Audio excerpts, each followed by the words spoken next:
Hey guys, it's Dov. Today I'm playing Total War Warhammer. We're taking a look at a replay between myself and a Bretonnian player. And well, I've got it paused because we're going to kick off the action pretty quick here. As you can see, we've got some Pegasus Knights vanguarded up here with the Green Knight, two nasty Skulkers on my side. So we're going to kick things off here. Kind of go over the builds. My build, I've got, again, the two nasty Skulkers vanguarded up, as well as these two Goblin Wolf Rider Archers, one of them being the Mangy Marauders. I've got Wurzag. He's carrying Effigy to Git, Wog, Foot of Gork, Here We Go, Fists of Gork, and Wurzag's Revenge, as well as the Warpoint, just to give this whole kind of goon squad some resistance. Two Goblin Big Bosses on Spider, and Orc Warboy Biggin to form Wurzag's control group. We've got on my infantry line three Savage Orcs, two Savage Orc Biggins, two Black Orcs, one unit of Night Goblins being the Warlord's Boys. These guys are awesome. Armor Sundering, which is always super strong. Immune to Psychology, really a lot to like there. My opponent's got the Green Knight. He's got a unit of Royal Pegasus Knights, the Enchantress with Chalice of Potions. Let's see what else she's got here. Favor the Fae. Okay, so pretty standard kit for her. Nothing too out of the ordinary there. We've got a front line of looks like men-at-arms, spears on the flanks, swords in the center, backed up by foot squires. We've got a Grail Relic in the center for support. Two units of peasant bowmen with fire arrows, one on each flank. Two battle pilgrims on each flank as well. Hidden in the woods here, we've got a unit of Grail Knights and a field trebuchet to round things out. So we're going to get started, and things are going to kick off right away. As you can imagine, these guys are immediately spotted by the Vanguard action, and these Royal Pegasus Knights are going to come down and put a beating. Pegasus can catch Wolf Riders. They're one of the few units that can, but if you have a unit of armor piercing fast cav, it makes it really not cost effective for them to try and chase you. They're going to take a lot of damage, and if you micro them well and continuously pull away, they won't do a ton of damage all at once. Over here, these nasty Skulkers are going to get terrified pretty quick. They have pretty terrible leadership, so the Green Knight will do a number on them right quick. I'm pulling back my Wolf Rider Archers, trying to bait my opponent into an unfavorable engagement here. He's not taking the bait though. He's just going to try and finish off my nasty Skulkers. So I'm going to start moving up, realizing that my opponent does have an artillery advantage, so it does benefit me to charge. We're going to get going here. I'm trying to bring my Skulkers back down into a position where I can support them. Unfortunately, these Skulkers are pretty much going to get chased off by these Royal Pegasus Knights. I was hoping they could do a little bit of damage, but, you know, they're fairly cheap unit. It is a loss. No big loss. We're just moving up here. Got things going. That field trebuchet is going to do, it's actually not very accurate. It doesn't do a huge amount of damage. Honestly, I'm not a huge fan of the trebuchets. I don't think they're really that cost effective. Never had any super cost effective. I don't know, maybe in a map with a good choke point. But over here I'm positioning my Wolf Riders to just continuously harass the Pegasus Knights, try and force them to make a mistake of some kind. Over here, I've got my Goblin Wolf Riders. They've got onto the Green Knight. They're poisoning him, keeping him in place here. My opponent is bringing in his Grail Knights, which will definitely beat down this squad. I'm going to soak in these nasty Skulkers to support, and yeah, just watch this. This is going to be beautiful. Oh yeah. Oh yeah, just deleted that unit of Grail Knights. Absolutely just, I mean, there's 6 of them now, so yeah. That's why you bring Wurzag. Foot of Gork and Effigy to Git are really strong, especially we're going to be facing the Green Knight potentially. He's a pretty common pick against the Greenskins. It's a pretty good pick too, honestly. He don't have a lot of tools to deal with him. Effigy to Git is one of the tools that you can use. It does have a pretty long cooldown, but definitely if you can make the battle last that long, you can kill the Green Knight with it fairly consistently. So we're going to get in here. Orcs are going to charge in, do what they do. This is the situation they love to be. Just running in here with these axes. These Bretonnian peasants have no idea what's about to hit them. The pain train indeed has no brakes.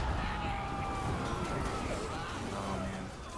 Oh, man. Now these Pegasus Knights are going to come down here in a rear charge, but they're going to get immediately pinned in by Savage Orcs, and these Black Orcs are not far behind. Because they have a bunch of unit models here clogged up in this, they're not going to be able to get away. In the meantime, Savage Orcs coming up the middle. I've got the Warlords boys. Green Knight has taken quite a bit of damage, but he's not close to his healing cap, so you can imagine that they will be healing him throughout the battle. My Wolf Rider Archer is taking a bit of fire here. That's not great. I need to try and keep them alive. These Mangy Marauders can be very, very useful. Not a lot of great targets for them now, though, now that most of my opponent's heavy cap has been fairly well dealt with. You can see in the main light here, Battle Pilgrim's doing pretty decently. They're a really good pick against the Greenskins. In my opinion, they have good leadership, great combat stats, good weapon strength. They're good against low armor units, which typically you'll see Savage Orcs against Bretonnia. That's a pretty common pick. So Savage Orcs are just a common pick in general. They're super cost effective right now, so it's really, I mean, almost any greenskin build is going to have Savage Orcs in it. They just hit really hard for their cost. Physical resist is good, and you know, even if they don't do a lot, they're cheap enough that it's not a huge investment. Over here you see that beautiful comet coming down, just ruining some of my orcs over there. But yeah, this big break in the center has really messed my opponent up by getting back here, getting on the archers, and you can see in the main line, these low-tier peasants are just not going to stand up. They'll get just melted by savages.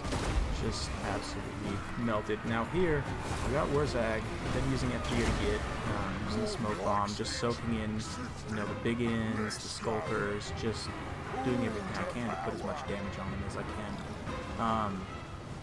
When you're facing the Green Knight, if you don't have a direct damage magic spell, like Effigy to get or Spirit Leech, honestly the best way to try and take him out is to use heroic units, in my opinion, because even though he does have 80% physical resistance, I mean, if you think about it, a unit with high weapon strength is going to be able to do more damage against him.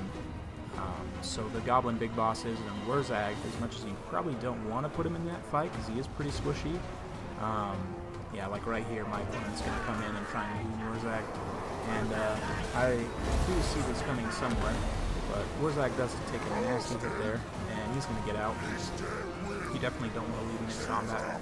But if you can get the Goblin Big Bosses and, you know, some other support, and just have other units to soak up the damage, you know, you can definitely wear the Green Knight down, even if you don't have a ton of magic damage. Ooh.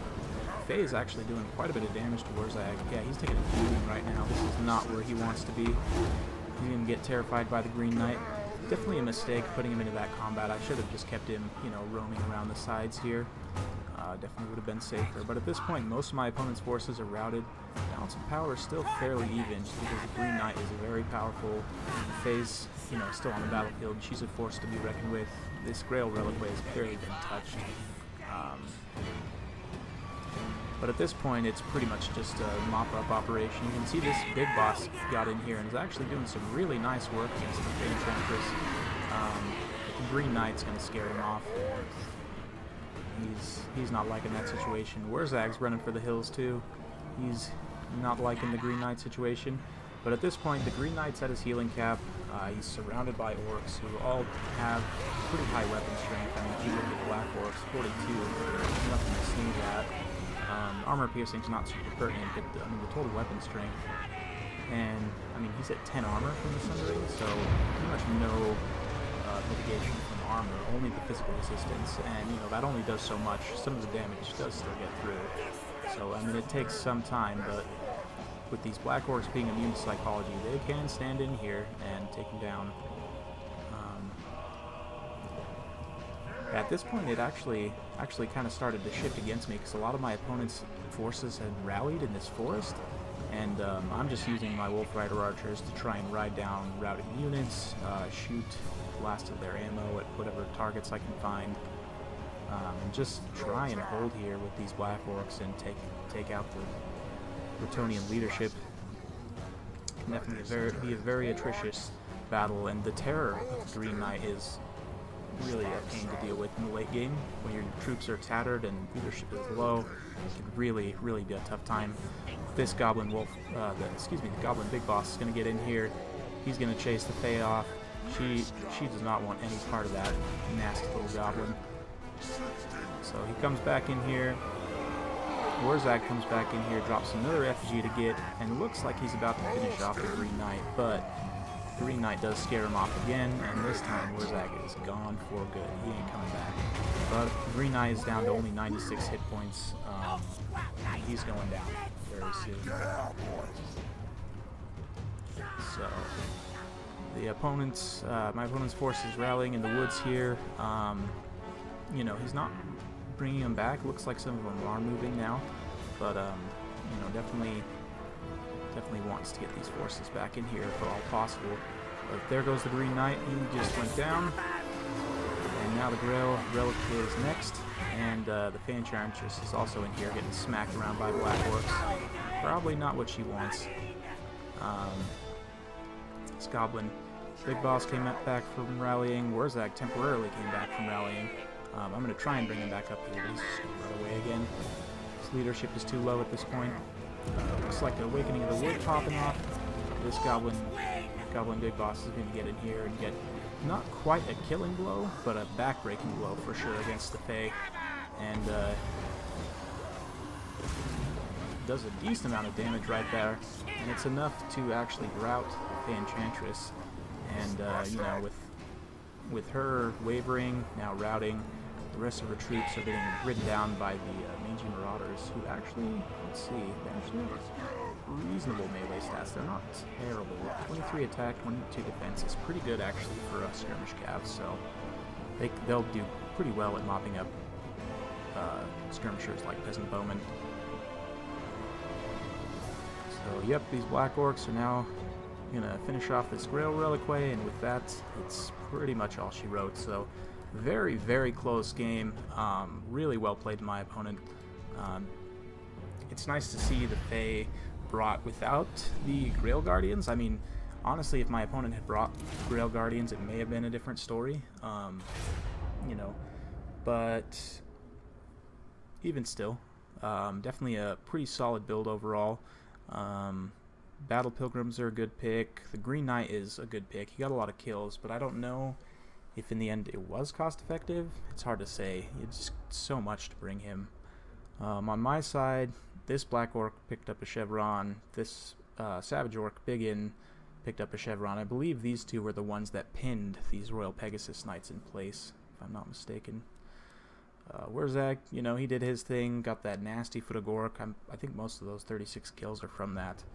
And, you know, using his Effigy to get slow down the Green Knight, put him in place, deal damage, good stuff. The big bosses helped fight the Green Knight. I mean, overall, just really contributed for the most part. These nasty Skulkers are, you know, they can be pretty good in this matchup if you're able to get a surprise, you know, ambush, or use the smoke bombs to help slow enemy cav to countercharge, or, you know, they just have really great utility against Bretonnia, in my opinion, especially with the smoke bomb and the armor piercing stock.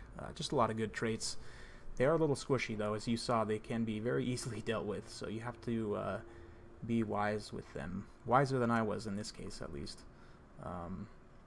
Boarboy Biggins just did their job helping to protect Warzag for the most part. And yeah, not too much else to say, so hope you guys enjoyed this. It will be my first battle report, I guess you could call it, on YouTube. So tell me what you guys think. Give me feedback in the comments. And yeah, I've been Dav, and thanks for watching.